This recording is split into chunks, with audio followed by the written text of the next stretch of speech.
qui m'a plu à Bagnères justement, c'est que j'ai retrouvé un petit peu cette ambiance de sauvegarde en fait locale.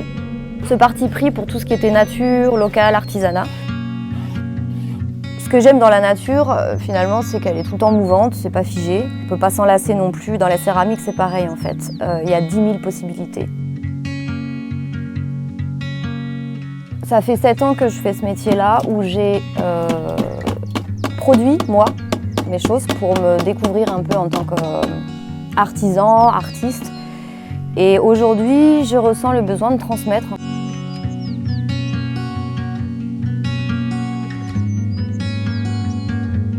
Il y a la conception, il y a l'idée, voilà, de se dire qu'on veut réaliser, je ne sais pas, que ce soit utilitaire ou quelque chose de plus artistique, des sculptures.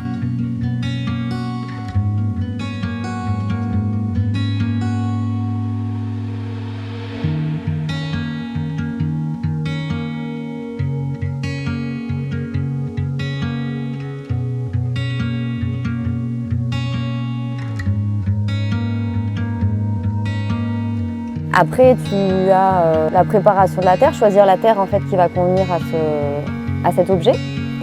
Et puis, le tour, ce qui est ma partie préférée en fait. Vraiment, le tour, c'est très méditatif parce que vraiment, on doit être à 100% dans ce qu'on fait. Donc ça vide la tête et ça, c'est super agréable.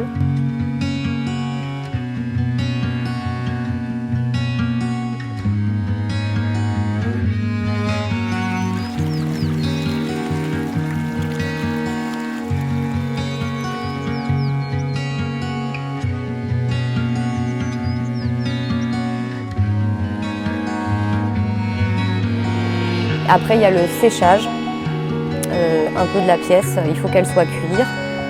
On appelle ça cuire quand elle a séché au moins 2 jours. Après, il y a le tournassage. Ça veut dire qu'on prépare en fait le cul de la pièce. Avec un ébauchoir en fait, on va creuser pour faire le pied. Après, il y a le séchage définitif qui dure 2 semaines à peu près. Une première cuisson, un biscuitage ou un dégourdissage selon si c'est du grès ou de la faïence. Après, on a la décoration qui arrive, c'est-à-dire soit on décore une pièce en faisant des dessins ou autre, ou alors on l'émaille, ou alors les deux. Ça, c'est la dernière étape, avant la dernière cuisson et que la pièce soit finie. Il faut comprendre que dans la poterie, en fait, il y a plein d'échecs. Pour apprendre, il faut apprendre l'échec.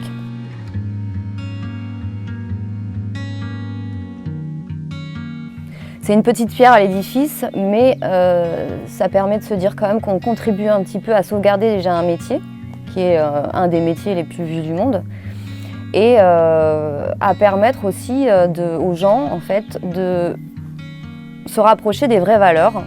Alors, ça n'est que de l'utilitaire, du décoratif, mais c'est quand même une démarche, je trouve, qui s'ancre en fait dans un mouvement qu'il faudrait plus adopter à tous les niveaux, quoi.